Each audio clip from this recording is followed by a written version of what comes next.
YCP నాయకులు, YCP ఎమ్మెల్యేలు, వీళ్ళకి ఏ చట్టం వర్తించదు, ఏ పోలీసు వీళ్ళ జోలికి రాడు, చట్టం వీళ్ళ చుట్టం అయినట్టుగా 1861 పోలీస్ చట్టం వీళ్ళకి వర్తించదు అన్నట్టుగా వీళ్ళ ప్రవర్తన. రావులపాలెంలో ఎమ్మెల్యే చీర్ల జగ్గారెడ్డి బహిరంగ సభ. త్రిపురాంతకం ఎర్రగొండపాలెంలో ఆదిమూలం సురేష్ ఏ విధంగా రోడ్డు మీద పడి మొత్తం ర్యాలీలు చేశాడో, సభలు పెట్టాడో, ఏ విధంగా చేశాడో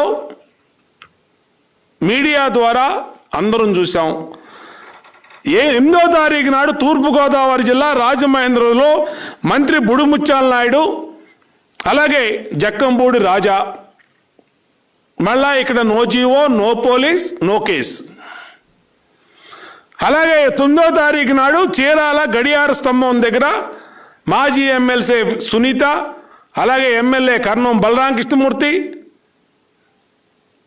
వీళ్ళ ఇష్టారీతిన అక్కడ ర్యాలీలు, సభలు, సంబరాలు.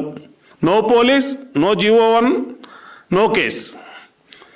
అలాగే సత్యసాయి జిల్లా ధర్మవరంలో గుర్రం శ్రీనివాసరెడ్డి, మున్సిపల్ వైస్ చైర్మన్లు భాగ్యలక్ష్మి, నాగరాజు, కౌన్సిలరు, వీళ్ళకి నో పోలీస్, నో కేస్. మరి ఎవరి కోసం ఇచ్చావా జీవో నువ్వు?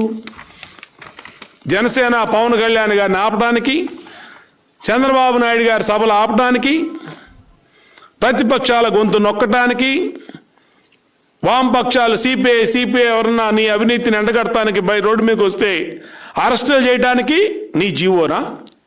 ఏంటి నువ్వు? ఇదేమన్నా నియంత పరిపాలన?